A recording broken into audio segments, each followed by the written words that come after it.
Hello everybody, and welcome to Lawrie's Mechanical Marvels. As so many of you seem to enjoy the video of me attempting to start the seemingly abandoned Blazer, I scoured the entire United States to try and find a really nice and tidy version of the car for me to review, actually see what it's like. That didn't go too well. But instead, I found this absolutely shocking example of a car. This is indeed still a Chevrolet Blazer. But look at it. It is just awful. It is so bad that it might actually be worse than Red Roof. And if you guys don't know what Red Roof is, I recommend looking back through what's broken now and seeing my Dodge Fire engine, which is just rotten.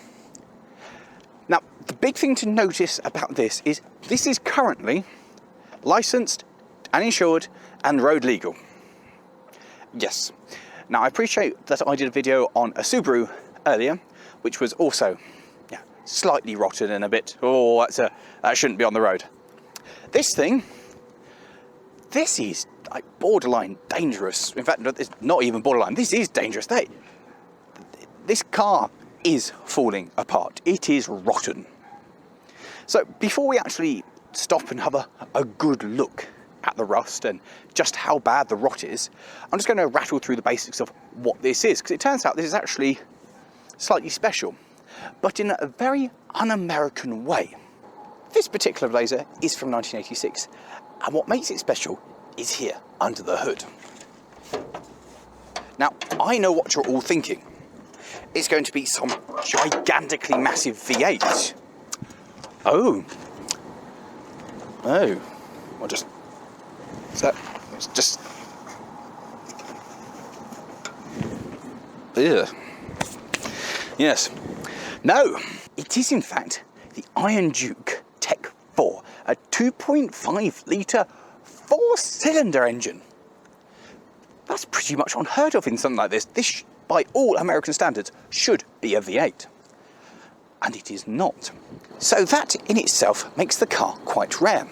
But what makes the car even more rare is the combination of the small 90 horsepower engine combined with the 5-speed manual gearbox and the option to have both 2-wheel drive and then 4-wheel drive in both high and low range. And such a combination was only fitted to 3% of the Blazers in 1986, because probably if it wasn't a V8 it just wouldn't sell over here. And to be fair, I think that's probably pretty much everybody's thought still, is if it doesn't have a V8 in it, it's rubbish. Certainly at a first glance, this seems to be rather underpowered.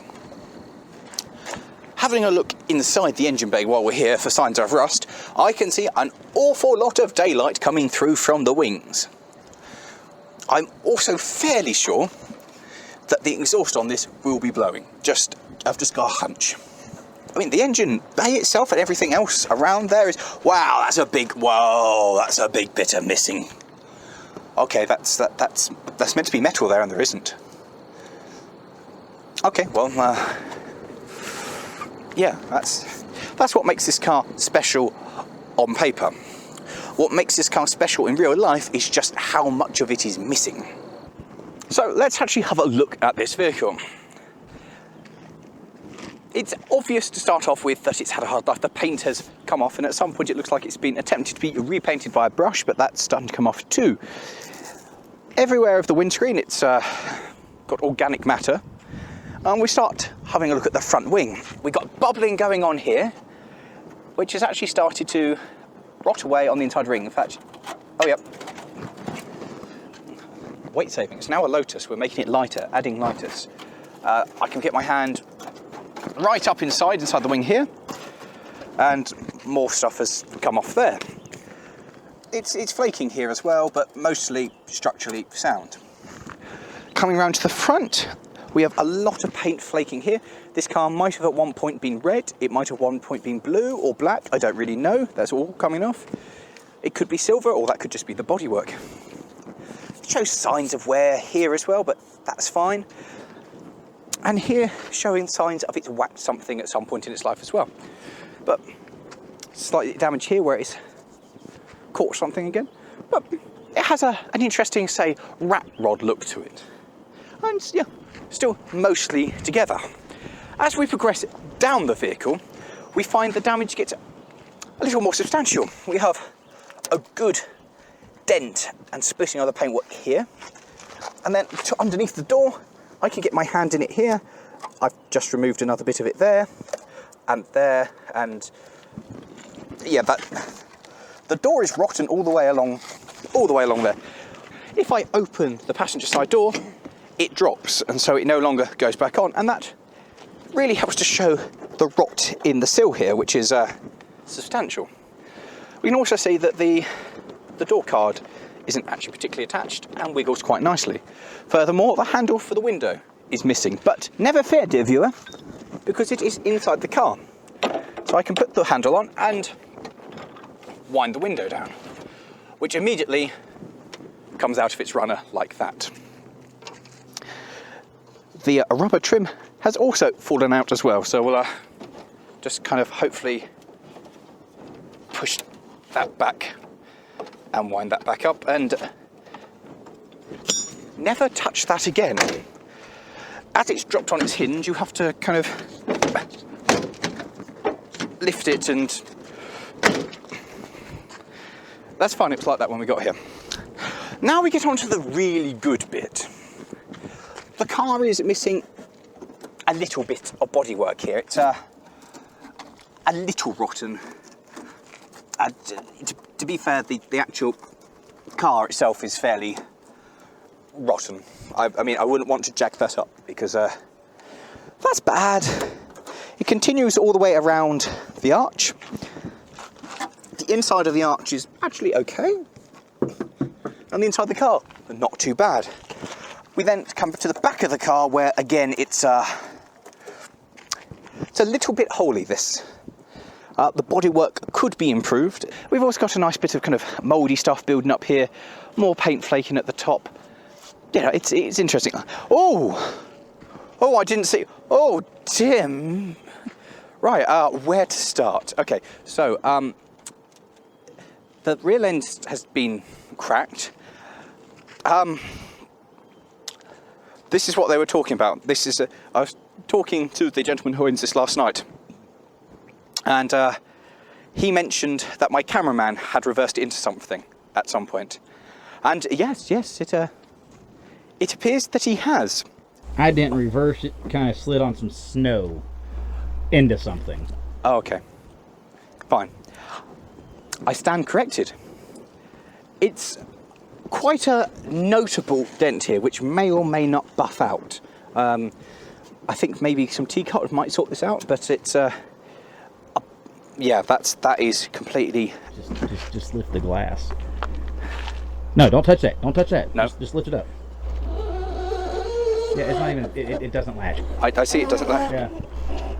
Oh. That's been replaced. Dear. The glass did break when it happened. Oh, the glass did break, did it? Yeah, I replaced it. These don't. No.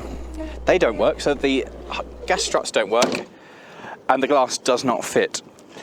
A bit more paint flaking here, but really doesn't matter at this stage. And the entire bottom of the tailgate is just full of holes. So just the bumper is rather skewed, and wow, how is this on the road? That is ludicrous. Coming around to this side, it's not much better. It's I mean, there's slightly more metal here, I suppose. There's a bit more metal there. I mean, it's not attached to anything, but there is indeed metal. So okay, there's no door card here, but the windscreen, the side window does indeed go down. Oh no, it's fallen out of its thing again. The notable lacking instrument in here is the lack of a handle to be able to shut the door when you shut it. You have to kind of grab hold of the metalwork. Again, many holes in the sills. Lots of holes in the sills. That's bad. It also has a totally ineffective parking brake. So whilst on this hill, we've had to chock it with some rocks to stop it from rolling back down the hill, because the handbrake does absolutely sweet FA. In all, I have absolutely no idea how this machine passed an inspection. Now, if this is the stage of the outside and we've had a little look in the indoors, I'm a little concerned to have a proper look on the inside. But I suggest we do that and get it over and done with. Sitting in here, it's quite warm. There's bits over here where the internal, whatever this used to be, is flaking off, the plastic cover. The seats are both quite worn and threadbare in places. The dash, well, that's quite cool. I really like the dash. That is a really cool dash. And the steering wheel, very nice. We have some additional gauges down in the front of us, a non-working AC unit. And you know what? Visibility forwards, visibility from the wing mirrors when I have the door shut, it's actually pretty good. We've got high-low range here and four-wheel drive. The gears are there. There's some nice little... That's meant to be on a hinge. That's fine. Nobody saw that. I'll just leave like that there. Modern radio with good sound system, which doesn't work. This has all the potential to be a really nice car. However, oh god, I do fear, oh god, that I'm going to catch something from being in here. It's a car that I don't want to spend any time in at all, to be honest. And this leads on to the most terrifying part of this review, which is taking it for a drive, which I'm a little bit scared of. I'll be alright. I don't know if it will be. You'll be fine. Your definition of fine and my definition of fine, I fear, are a little bit different. You had your tetanus shot, didn't you? Where's the key gone? What have I done with the key? I haven't. Do I really not need the key to start this?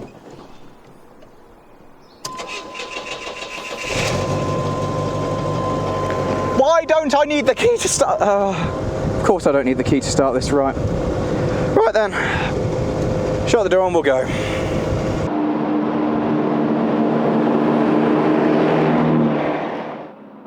Well, this is terrifying. I don't think that this should be on the road, because it's, oh god. So the most obvious thing is the brakes are, functional. The brakes are functional, but only just functional. Let's use a bit of engine braking to help slow us down. Oh god. Oh, the gearbox is, also terrible. Oh, that's a nice old Chevy truck. Chevy, yeah. Oh, right, power. Oh. So, compared to all the V8s and V6s and big things we've been driving around, this should be quite tame, but actually, you know what, it's not that bad. Oh, I love the dash on this. Good news, speedo works, fuel gauge works, temperature gauge looks like it's working, battery gauge. Oh, do you know what, I think the entire dash is working in this. That's quite terrifying. Also, rather warm in here, because it's a hot day, windows up so you can hear what we're doing. It's hot, it's hot. So we're doing the speed limit. So we've got fifth gear over, yes. Fifth gear is a long way away over there, like it's on the limit of my throw. That's how far away it is. Right, so it rides really well. It's a big off-road truck, and on the road it's very, very nice and soft. It's very comfortable. I don't want to throw it around too much because, well, it's soft, we'll die. But, oh, God, that gear stick's so far over there, I was like... Yes, definitely use of engine braking to help slow us down. Yeah, these brakes are, Using the brakes is an interesting experience, and we're going to leave it as an interesting experience. Oh, for something that looks this bad, the engine runs beautifully. There's nothing wrong with that. And it seems to put down power really nicely as well. There's no stuttering, there's no stalling, there's no misfires. It all sounds very happy, which I am quite surprised about, because I thought, looking at the state of this, that this would just not do anything at all.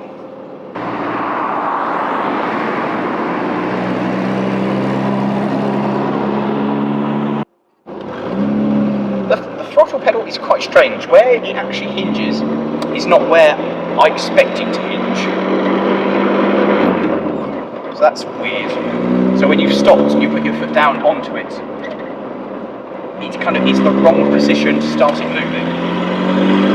Oh, listen to that. The exhaust is very definitely not attached somewhere. And so I can hear all that raspy noise coming from in front of me rather than somewhere behind me. Do you know what? I'm actually really comfortable driving this truck. There's been a couple of things I've driven when I've been in America that I've been like, oh my god, this thing.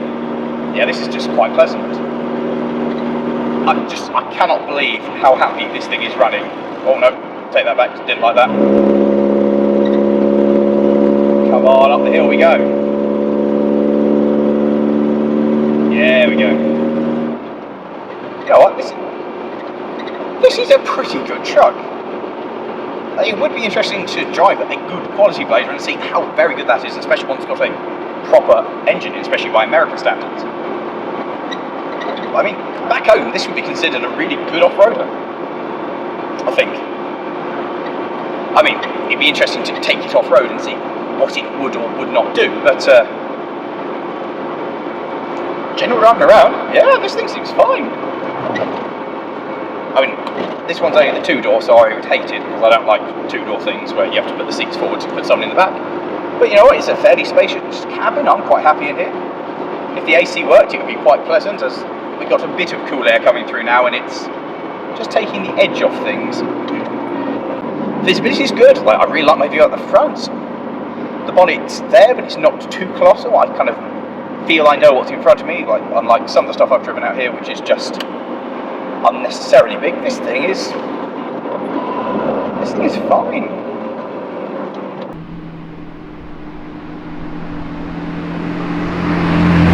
Do you know what? From the inside, there is nothing fundamentally wrong with this apart from those brakes, which are just terrible. I cannot believe this vehicle is legal to be driven on the road. It's just... There's a lot wrong with this that would fail an inspection back home. It's also rather worryingly got a brake warning light up. Oh, it did not want to do that in second gear. But then, it's torquey enough for it to be able to continue when one has made a mistake. So that's always quite pleasant. There's some stuff around here that you drive and if you make a mistake it just dies. The other thing that's been really pleasant is actually to drive stick again. So many cars around here are auto. It's just really nice to actually drive a manual car again. Otherwise, you know what? Decent truck. I understand why people keep these around.